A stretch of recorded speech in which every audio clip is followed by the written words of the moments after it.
tardes. Damos inicio a la cuarta clase de la Cátedra de Medicina Legal, donde estaremos tratando los temas relacionados con la tanatología forense,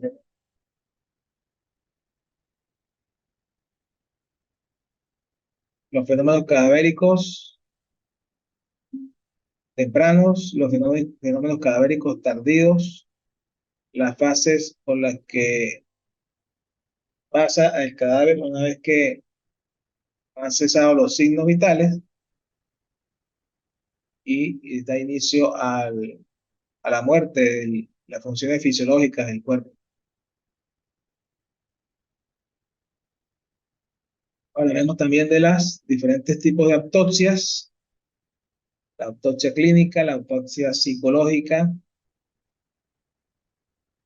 perdón, en este caso la autopsia psicológica no, la autopsia clínica, la autopsia judicial. Asimismo, lo relacionado con el levantamiento del cadáver, el examen externo del cadáver, el examen interno del cadáver, cuando se realiza una autopsia clínica y cuando se debe realizar una autopsia judicial. De igual forma, hablaremos lo relacionado con las exhumaciones, cuando se requiere realizar una exhumación, cuando se debe realizar o se debe solicitar una exhumación, en qué casos específicamente. Asimismo, todo relacionado con los pasos a seguir para realizar una exhumación.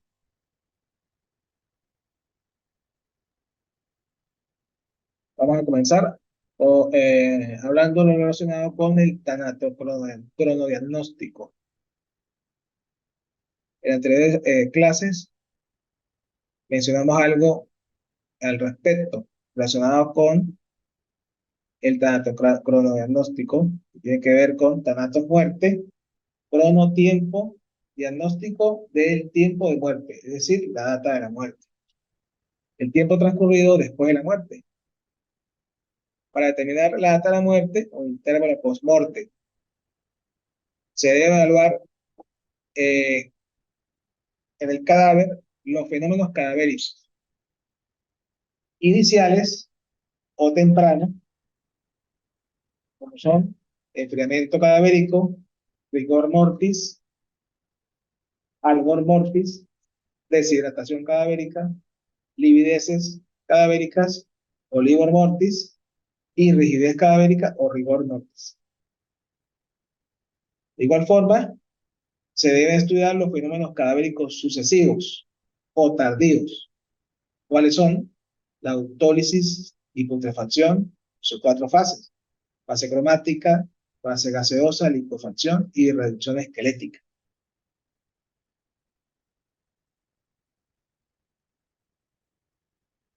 Comenzamos con los fenómenos cadavéricos iniciales.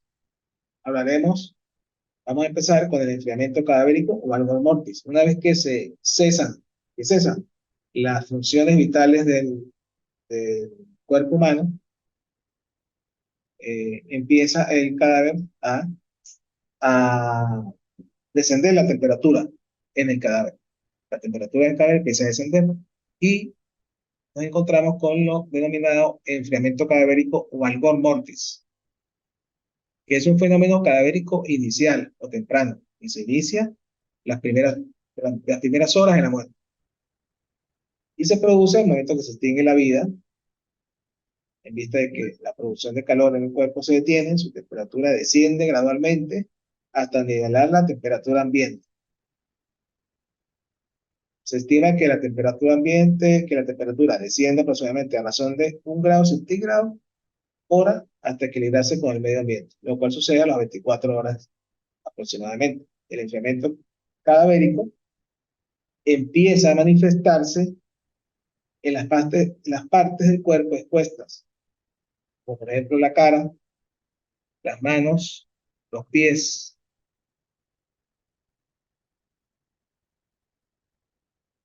Luego se extienden las extremidades superiores, inferiores, pecho, espalda.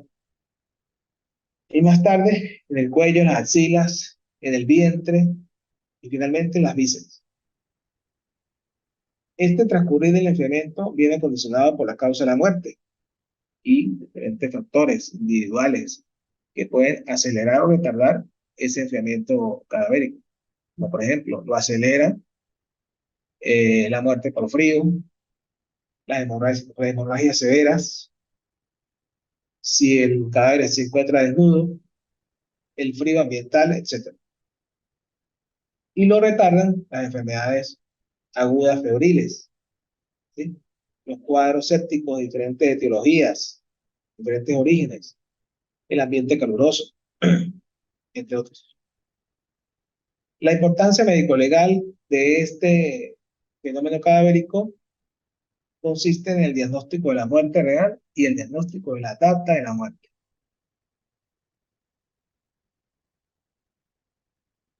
Siguiendo en los fenómenos cadavéricos, nos vamos a encontrar ahora con la deshidratación cadavérica, que es otro signo abiótico consecutivo o fenómeno cadavérico inicial, y se caracteriza por la pérdida paulatina del líquido corporal. ¿Como consecuencia de qué? De la evaporación. Está influida directamente por factores ambientales, como la temperatura y la ventilación. En el cadáver, esta deshidratación se manifiesta en la producción de distintos signos locales. Por ejemplo, la mancha esclerótica o signo de Sommer-Lorsch. Signo ocular que consiste en un triángulo negro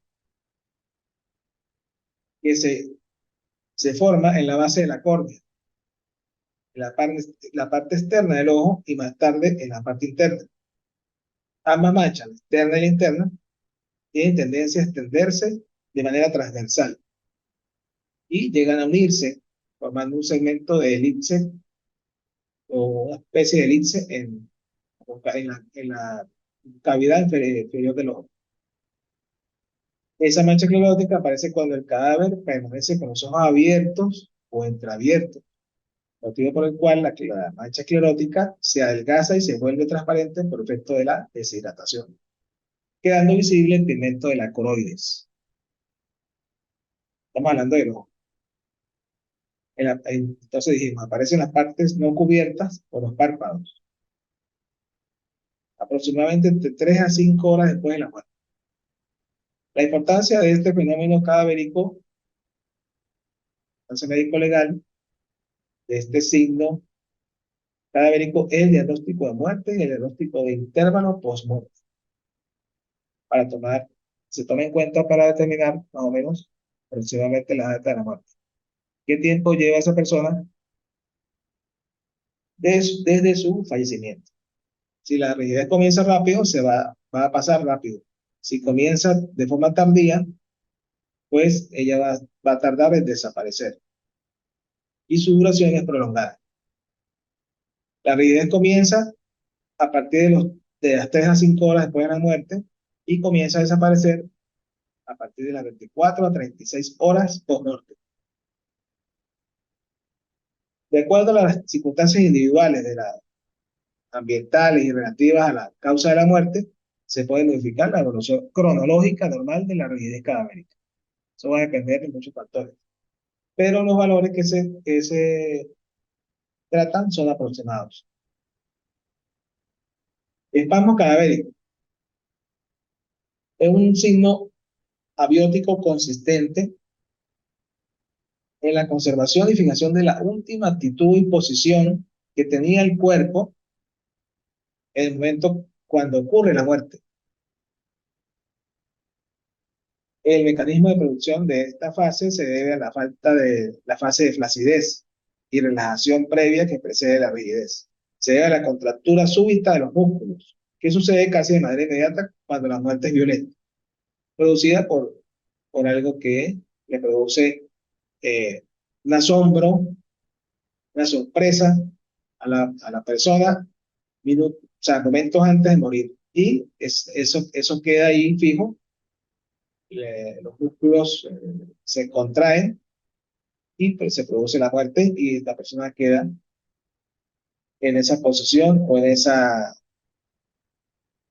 manifestando ese espasmo cadavérico. La etiología de los espasmos cadavéricos tiene que ver con las causas de muerte particulares. Por ejemplo, muerte por electrocución, por electricidad, ciertas asfixias mecánicas, el intenso estrés y la emoción intensa previa inmediata a la muerte. Importancia médico-legal del espasmo cadavérico. Es importante porque fija la última posición y actitud que tenía la víctima cuando estaba viva y permite reconstruir el hecho que se está investigando, sobre todo en casos de armas sujetas con fuerza y la forma de asir la misma. En los casos de suicidio se da mucho este tipo de fenómeno denominado espasmo cadavérico, donde por lo general la persona, por el acto reflejo, queda con el arma empuñada y es difícil de sacarla de la mano, ¿no? De aflojarla por cuanto eh, los músculos están retraídos y quedan eh, así, con mucha fuerza. Tiene que el técnico prevalerse de ciertas técnicas para poder aflojar la mano de esa persona que a raíz del espasmo cadavérico, pues ha sostenido el arma de manera fuerte. Nos adentramos entonces en los procesos cadavéricos destructivos, sucesivos o tardíos. ¿Cómo lo es la putrefacción? Que es un signo abiótico transformativo o fenómeno cadavérico sucesivo. Es destructor, siendo el más importante el proceso de destrucción post-mortem de la materia orgánica. Este mecanismo de putrefacción consiste en la degradación y descomposición de los tejidos por los gérmenes aerobios y anaerobios, dando lugar a modificaciones profundas con producción de gases pútridos y que conducen a la destrucción del cadáver. Todo esto ocurre en la parte interna del cadáver. Este proceso de putrefacción evoluciona en 4 fases, las cuales son fase cromática, la fase gaseosa, fase de licuefacción y fase de reducción esquelética. La putrefacción cadavérica aparece aproximadamente a las 36 horas después de la muerte, aunque su aparición se encuentra influenciada por fenómenos intrínsecos y extrínsecos del cadáver. El tiempo de duración de cada fase no es exacto, va a depender de ciertas condiciones de clima, humedad, el medio ambiente donde se encuentra el cadáver. Y se debe tomar en consideración los signos característicos de la fase más avanzada. La primera fase es la fase cromática o colorativa, que va a comenzar, se caracteriza por la presencia de una mancha verde que se inicia a nivel del abdomen, a nivel de la fosa ilíaca derecha, y se extiende al resto del abdomen y a todo el cuerpo. El color verde se debe a la oxidación de la hemoglobina y comienza a las 24 horas de la muerte y dura aproximadamente varios días, de 3 a 15 días. ¿Por qué se inicia en la fosa ilíaca, en la parte del abdomen? Porque allí es donde están las vísceras y las vísceras almacenan gran cantidad de eh, microorganismos y bacterias. La segunda fase es la fase enfisematosa o gaseosa, que se caracteriza por la producción de gran cantidad de gases pútridos que invaden el tejido celular a nivel subcutáneo, abundan la cavidad abdominal y del tórax, protuyendo los glóbulos oculares, perdón, que son los ojos, y cualquier región del cuerpo que tenga tejido laxo, tejido suave, ¿verdad? Así, por ejemplo, el escroto y la vulva de los cadáveres adquieren un aspecto macro, ¿sí? Se agiganta de una manera que pareciera que fuera a estallar. Esta fase tiene una duración de varios días hasta varias semanas y termina al momento que se liberan los gases por los orificios naturales del cuerpo. La fase colicuativa o de licuefacción. Posteriormente a que pasa la fase de putrefacción, los líquidos que se emanan de toda esa descomposición orgánica producen levantamiento de la epidermis, una especie de ampollas, ¿sí? Grandes ampollas o fliptenas, llenas de líquido rojo, parduzco. Se desprenden las faneras, es decir, las uñas, el pelo, los globos oculares se deprimen, sale líquido por las fosas nasales y todas las vísceras sufren un proceso de liquefacción. Es decir, los órganos se vuelven agua. Y este proceso puede durar de 8 a 12 meses.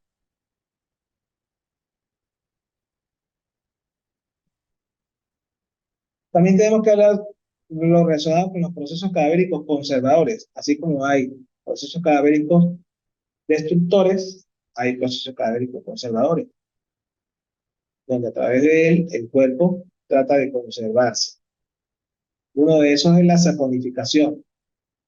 Es un signo abiótico transformativo conservativo, donde se aprecia que la formación de un material como graso y resbaladizo, como jabonoso, del cuerpo en medio húmedo. Esto por lo general se va a formar en los cadáveres, en los cadáveres que han sido rescatados de, del agua. En este medio se forma lo que se denomina la adiposira, que es la descomposición de las grasas del cuerpo en glicerina y ácidos grasos. Y esto comienza aproximadamente a partir de la sexta semana del deceso y se aprecia en los sitios donde tiene más grasa el cuerpo, como el tejido celular subcutáneo y la piel. Eh, Tiene que haber, para que se dé este fenómeno, bastante líquido o humedad ambiental para que ocurra la saponificación. O la presencia de un suelo arcilloso húmedo, donde esté inhumado el cadáver, ocurre mucho en los ahogados. Importancia médico-legal de este fenómeno. Bueno, cuando la saponificación es total, puede evidenciarse una lesión a través de la piel y pudiera evidenciarse la causa de la muerte. Por ejemplo, una herida, un surco de estrangulamiento, eh, etc. La gran importancia, otra gran importancia médico-legal es la identificación posible del cadáver. Mientras esté presente, en este caso, el cuerpo pierde la primera capa de la piel, que es la epidermis, pero queda expuesta la segunda capa, que es la dermis, y ahí están presentes los relieves papilares para la posterior identificación dactilar. Si se me cae el internet, continúo para que sepan y no se vayan ahí. Continuamos con la corificación, que es un signo abiótico transformativo y es conservativo. ¿Qué consiste?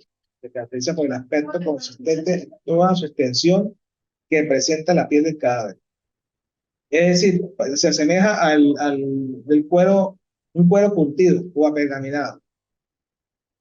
En este caso, la piel se deshidrata. Para este fenómeno se requieren no menos de 2 años para que se produzca. Y establece este proceso cadavérico de conservación de forma total. Se manifiesta, como ya lo dijimos, por una deshidratación, desecación intensa de todos los tejidos, consistencia, flexibilidad y conservación de la piel. Toma una coloración amarillo grisáceo y la piel se adosa a los tejidos y elementos anatómicos subyacentes. Moldean el cuerpo. Son los denominados una especie parecida a las momias, aunque se parecen mucho al proceso de momificación. Las vísceras disminuyen de tamaño y volumen por la deshidratación. Eh, Se pueden identificar lesiones que queden en la piel por consiguiente la causa de la muerte. La momificación es un proceso de secación del cadáver, acompañada casi similar al proceso de purificación. Ocurre la deshidratación del mismo, hay evaporación de los tejidos celulares, líquidos y se manifiestan en forma de momificación. Se requiere que para que se produzca ese fenómeno, ciertas condiciones en el medio, por ejemplo, relacionadas con la temperatura, humedad y aireación. Debe ser un ambiente un poco húmedo, aireado y bastante caliente para que ocurra este tipo de fenómeno. Debe haber poca humedad. En los infantes o niños es más fácil este fenómeno conservativo. ¿Por qué? Porque la deshidratación en ellos, tejido de los niños, es más intensa. Es más frecuente en los cadáveres de sexo femenino que en los masculinos. Y también lo podemos ver en aquellos cadáveres, más frecuencia, aquellos cadáveres que han fallecido por grandes hemorragias y deshidratación. Es decir, han perdido mucha sangre y por esta razón eh, pues puede ocurrir este fenómeno. Entonces, la manera de resumen, los fenómenos cadavéricos son alteraciones que se manifiestan en el cuerpo después de haber muerto. El enfriamiento cadavérico, rigor mortis, ocurre cuando el cadáver se enfría hasta igualar la temperatura ambiente. La deshidratación cadavérica produce por evaporación. Se observa en los ojos el signo de Steno Lewis o córnea opaca o globo ocular retraído y el signo de Sommer, conocido como la mancha negra esclerótica, a través del globo ocular. Las lividencias cadavéricas o livor mortis, que son manchas de color púrpura violáceo en la región cutánea de la piel, se presentan en las partes en declive. En las vísceras estas lividencias se denominan hipóstasis y suelen aparecer 3 horas después de la muerte. La rigidez cadavérica o rigor mortis es el endurecimiento y retracción de los músculos por degradación irreversible del ATP. Se manifiesta primero en los músculos pequeños de la cara, luego en el cuello, tórax y miembros superiores. Finalmente, abdomen y miembros inferiores. Desaparecen en el mismo orden cuando sobreviene la putrefacción. El espasmo cadavérico, signo de PUP, es la rigidez espontánea que se presenta excepcionalmente cuando la muerte ocurre en plena actividad muscular. Normalmente se observan fallecimientos por enfermedad, por traumatismo del cerebro o del sistema circulatorio. La autólisis es la disolución de los tejidos por fermentos o enzimas de sus células. Se observan los glóbulos rojos, páncreas, glándulas suprarrenales, encéfalo, estómago y esófago. La putrefacción es la descomposición de la materia orgánica por bacterias que se originan en los intestinos. Asimismo, podemos mencionar la antropofagia cadavérica, que se realiza cuando se presenta cuando el cadáver es consumido por los animales, tales como las larvas producidas por las moscas, o por efecto de los peces, roedores, aves de rapiña, entre otros. La adiposira es la transformación de la grasa subcutánea en jabón. Se produce cuando el cadáver está en un medio acuoso.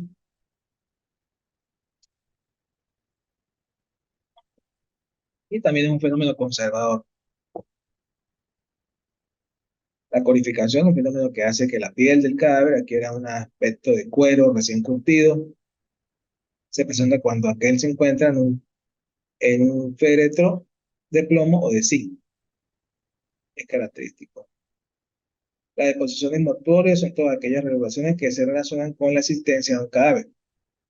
Es importante, eh, pues nunca debe realizarse un examen post-mortem hasta que se conozcan las circunstancias de la muerte. Es por eso que la investigación médico-legal se describe en tres etapas. La primera es la investigación de las circunstancias que conducen y que rodean la muerte. Forma parte de la investigación penal. En esta etapa se debe obtener tanta información como sea posible antes de examinar el cadáver. Se examina el sitio de suceso, la ropa del cadáver, las circunstancias que rodean el cadáver. A ese respecto, el profesor Vincent de Mayo refiere: nunca debe realizarse un examen post-mortem hasta que se conozcan las circunstancias de la muerte. Según este mismo autor, las circunstancias de la muerte incluyen, primero, la investigación del lugar de los hechos, el sitio del suceso. Es importante analizar todo y cada uno de los elementos presentes en el sitio del suceso. Entrevistar o hablar con testigos, parientes cercanos, el médico que atendió al individuo en vida, obtener la historia clínica de esta persona al respecto del Manual Único de Procedimientos en materia de cadena y custodia y evidencias físicas, la sesión relacionada al área de anatomía patológica forense, de punto 4 de la autopsia, dice que es obligatorio en todo caso médico legal procedente de las instituciones hospitalarias o privadas que el médico forense aporte al patólogo forense el resumen de la historia clínica del paciente. Es importante porque a través de la historia clínica se va a conocer si la persona tuvo alguna enfermedad, si se encontraba bajo algún tratamiento médico, y esto nos puede indicar, dar luces de lo que pudo haber ocurrido como causa de la muerte. La segunda etapa es el examen del cadáver, tanto si se trata de una autopsia como de una exploración externa. Y la tercera y última etapa corresponde a los exámenes complementarios, es decir, los exámenes toxicológicos, histopatológicos, balísticos, entre otros. Toxicológico para determinar si la presencia de tóxicos en el organismo, venenos, diferentes sustancias que pudieran haber ocasionado la muerte. La histopatología se encarga del estudio de los tejidos, de los órganos, como por ejemplo, tenemos el caso del hígado, los riñones, y también nos puede indicar, nos puede dar luces en cuanto a la data de la muerte. Y el estudio balístico cuando nos encontramos o estamos en presencia de eh, cadáveres producidos por el paso de proyectiles disparados por armas de fuego. Es por eso que tenemos que hablar del levantamiento del cadáver. Todos escuchamos que el levantamiento del cadáver, no solo el acto de levantar el cadáver, sino que el levantamiento del cadáver debe hacerlo el médico forense, directamente en el sitio donde apareció el cadáver, ¿sí? Y el mismo no debe hacerlo solo, debe estar en compañía o hacerlo en compañía de la Policía de Investigaciones Penales, Científicas y Criminalísticas, como el CICPC, ¿verdad? ¿Y en qué consta, qué consiste el levantamiento del cadáver? El estudio cuidadoso y detallado de las características del lugar o sitio de suceso, así como de la ropa y del examen externo del cadáver en el mismo sitio del hecho o donde fue encontrado el mismo. Es importante aquí señalar que cuando el médico forense no asiste al lugar del suceso a realizar esta práctica de levantamiento de cadáver, pues lo que se realiza es una remoción del cadáver. Lo que realiza el órgano investigador o los órganos auxiliares de investigación es una simple remoción del cadáver. ya que el acto de levantamiento del cadáver como tal lo realiza el médico forense, porque es el que va a indicar la data de la muerte y las circunstancias que pudieran haber llevado a causado la muerte a ese cadáver.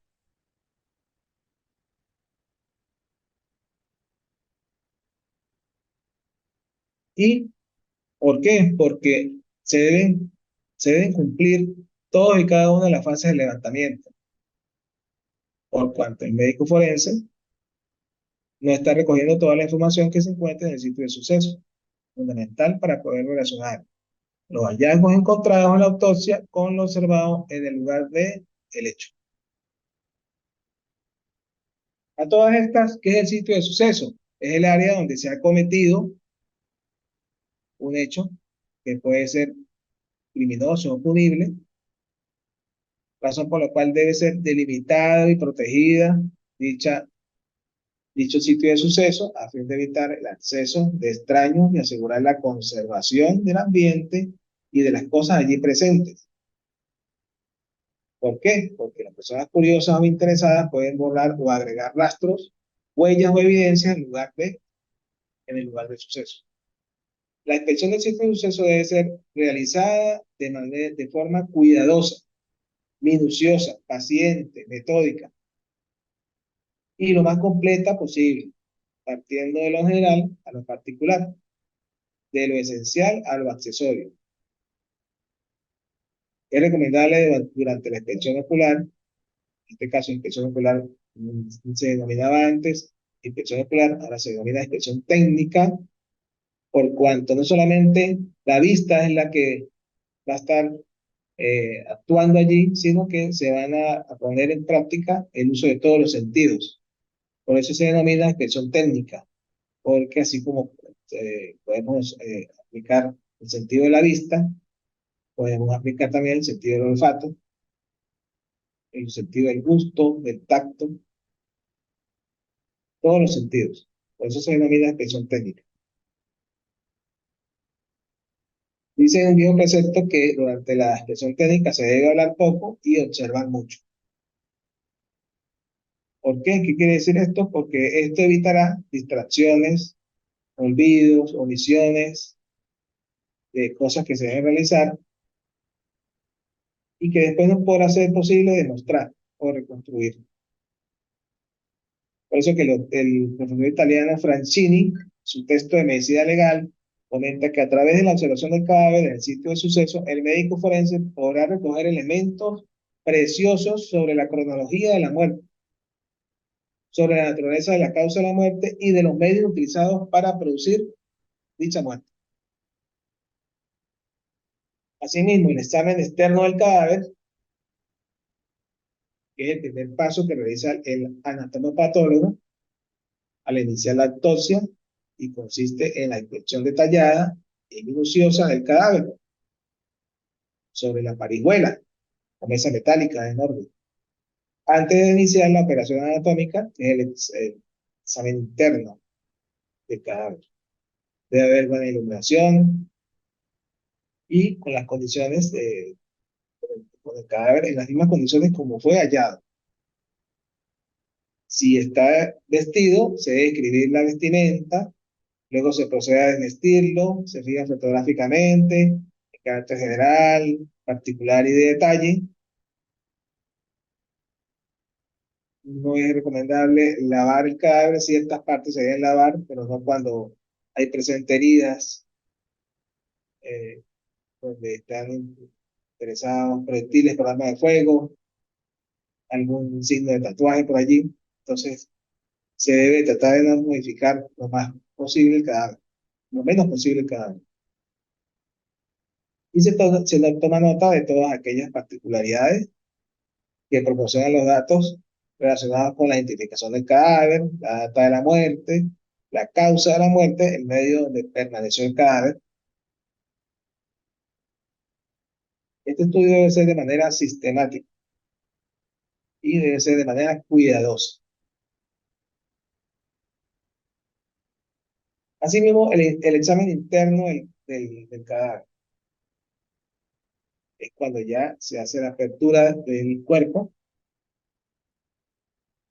eh, y se practica la autopsia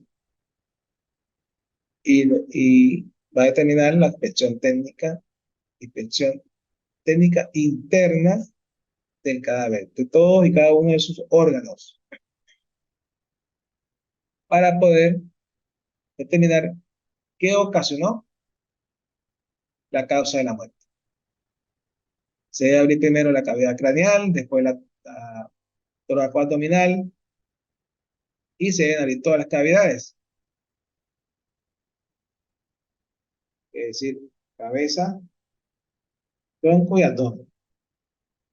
Para practicar el examen interno del cadáver, se debe realizar una incisión cutánea a través de la piel, se extraen las vísceras, ¿verdad? A través de diferentes técnicas, se examinan detalladamente y minuciosamente por sistemas todos los órganos a fin de determinar la causa de la muerte. Se toma muestra para toxicología, muestra de sangre, muestra de tejido gástrico y de contenido gástrico, así como muestra de hígado, riñón, pulmón para examen de histopatología. Posteriormente se colocan nuevamente los órganos dentro del cuerpo y se procede a suturar las incisiones cutáneas realizadas para la apertura de las cavidades. La causa de la muerte es lo que se busca allí con la autopsia. ¿Y qué es la causa de la muerte? Pues esto es aquello considerado como una injuria violenta o condición patológica que desencadena los trastornos fisiopatológicos responsables del proceso de muerte o la muerte del individuo. Por ejemplo, una herida producida por el paso de un proyectil disparado por un arma de fuego, una lesión producida por la hoja metálica de corte de una arma blanca, un infarto al miocardio, un accidente cerebrovascular. Eh, También es importante conocer qué es el mecanismo de la muerte. Se refiere a los trastornos fisiopatológicos originados por la causa de la muerte. Por ejemplo, una causa de muerte por una herida por proyectil disparado por arma de fuego. El mecanismo puede ser un shock hipovolémico, que no es otra cosa sino una hemorragia interna, producto de la lesión producida por el proyectil al chocar o al perforar un órgano eh, vital,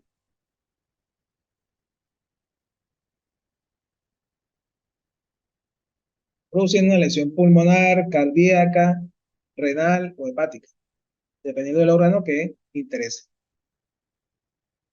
También las diferentes causas pueden tener los mismos mecanismos. Por ejemplo, una herida punzante, esta puede determinar los mecanismos mencionados, la herida por arma de fuego, es decir, producir un shock hipovolémico. ¿Cuándo se recomienda una autopsia médico-legal? La autopsia médico-legal se recomienda en casos donde han ocurrido muertes violentas. Cuando estamos en presencia de una muerte violenta, es decir, muerte no natural y de etiología o de origen accidental, suicida u homicida. Muertes súbitas e inesperadas, muertes sospechosas que pueden ser violentas, muertes sin asistencia, no fueron atendidas por un médico, muertes en prisión, muertes durante el procedimiento médico o quirúrgico, diagnóstico o terapéutico, las denominadas mala praxis y las muertes de personas no identificadas. La autopsia clínica, bueno, se realiza en los casos de muerte natural. Su principal objetivo es la confirmación de un diagnóstico que se conoce por estar bajo un tratamiento médico. Este tipo de autopsia no es obligatoria, necesita la autorización de los familiares del cadáver para poder hacerla. Y es realizada por un anatomopatólogo clínico. Protocolo de autopsia. Bueno, todos los hallazgos de la autopsia, del examen interno, del examen externo del cadáver, deben ser descritos de forma clara y precisa en un instrumento que se llama protocolo de autopsia. Debe resultar comprensible para profesionales no médicos El diagnóstico debe estar fundamentado con datos objetivos, seguros y no en presunciones o probabilidades. Si el perito emite falsamente un diagnóstico y aparece prueba de ello ante la justicia, esto constituye un delito. Entonces, todo lo que el médico ve en el examen del cadáver, interno y externo, debe reflejarlo en un medio de prueba de instrumento que se denomina protocolo de autopsia. Ahora, si la persona no cree en la causa de la muerte, puede solicitar al Ministerio Público, como órgano rector de la investigación penal, la realización de una exhumación. Todo esto dependerá si se trata de una muerte natural o no, sin autopsia previa, si es una muerte violenta o una muerte súbita. Se recomienda que el Ministerio Público, antes de proceder a la solicitud de la exhumación, determine el grado de la efectividad de dicha peritación, si es pertinente y si es efectiva para la investigación. Por tal motivo, se sugiere reunirse con los expertos en la materia, es decir, los anatomopatólogos forenses, los médicos forenses, para que a través de sus conocimientos en el área puedan orientar al fiscal para que solicite o desista de la exhumación. ¿Qué es la exhumación? Bueno, es el arte de, viene del latín eh, exhumar, ex fuera, humus, tierra, por lo tanto es el acto de desenterrar y retirar un cadáver del correspondiente ataúd empleado para su inhumación. Según la Ley de Regulación y Control de Prestación de Servicios Funerarios y Cementerios, en su artículo 5 define la exhumación como el acto de desenterrar el cadáver previo cumplimiento de ley por solicitud de las autoridades judiciales competentes. Los motivos más frecuentes para realizar la exhumación judicial son: primero, corroborar la causa de la muerte, cuando hay dudas en cuanto a la causa de la muerte. Identificación del cadáver. No ha quedado claro o no ha sido identificado plenamente el cadáver. Realizar una autopsia omitida o simulada, porque no se hizo o porque se simuló hacerla. Realizar estudios complementarios omitidos, como por ejemplo exámenes toxicológicos, no se hizo en la autopsia original, no se tomaron muestras para toxicología, no se tomaron rayos X, no se tomó muestras para ADN, entre otros. Y el artículo 95 del Código de Instrucción Médico Forense, que es el código que rige, por el cual se rigen los médicos patólogos, médicos forenses, reza: si el cadáver que se trata de examinar está inhumado, se procede a su exhumación. Los motivos para solicitar la realización de la exhumación judicial son varios. Más frecuentes cuando son dudas con respecto a la causa de la muerte o los diagnósticos emitidos por el patólogo forense. Otro motivo sería cuando es necesario colectar un proyectil que no fue extraído durante la autopsia original. Otro, no muestra, como dije, para análisis toxicológico o cualquier otra evidencia que sea necesaria para la investigación. Igualmente se puede solicitar para la identificación del cadáver y en casos donde no se realizó una autopsia al momento del fallecimiento. Eso ocurre mucho.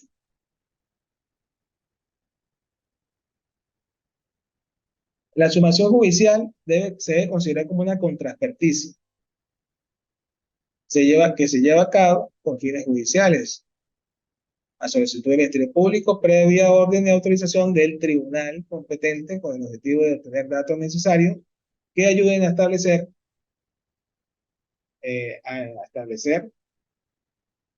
las causas de la muerte o a esclarecer la investigación judicial.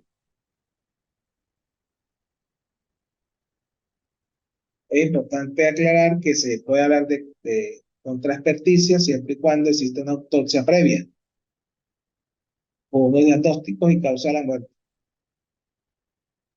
sobre los cuales surgen serias dudas que entorpecen el normal desarrollo de la investigación que se está llevando a cabo. En ese caso, la exhumación se hace para aclarar dudas que quedaron de la autopsia original, bien sea porque se omitieron ciertos elementos o porque se dejaron de hacer cosas.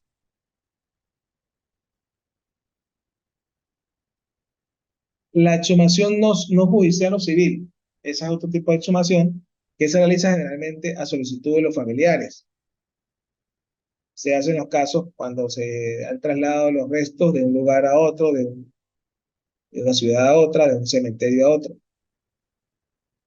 para que los mismos sean depositados o sean cremados, con fines históricos, con fines eclesiásticos. En caso de reconocimiento de paternidad, también se dan este tipo de exhumaciones civiles o judiciales. Este tipo de exhumación requiere el permiso sanitario si se realiza antes de los transcurridos 5 años de su inhumación. De caso contrario, se participará en el Ministerio del Poder Popular para la salud de su realización. Bueno, hasta acá la clase de hoy correspondiente a lo relacionado con el dato cronodiagnóstico, data de la muerte, las fases de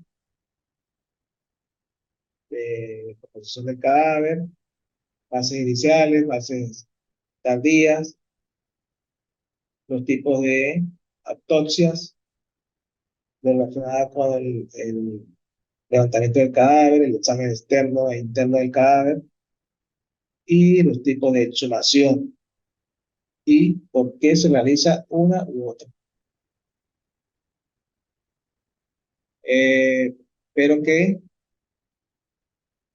haya sido de provecho esta clase y el fin de semana les estaré indicando lo relacionado con la prueba tipo cuestionario que se va a realizar como última evaluación de este trimestre. Será la cuarta evaluación. Y va a constar de una serie de preguntas, pueden ser 20, 30, no se ha determinado, las cuales van a ser extraídas de todo este material que hemos visto desde la primera clase, de las 4 guías: la guía de lesionología, las 2 guías de traumatología, heridas por arma de fuego, heridas por arma blanca, la parte de asfixias, y este último tema muy importante que acabamos de ver. De todo ese material se va a extraer el examen. No va a ser nada del otro mundo, sino que todo lo hemos visto por acá. Y deben estudiarlo, eh, leerlo y, bueno, empaparse y escuchando la clase. Por demás, hasta decirles que, bueno, os insto a que lean los materiales, lean todos los materiales, las 4 guías y los videos, y de ahí el que haga eso saldrá, no tendrá problemas en el cuestionario.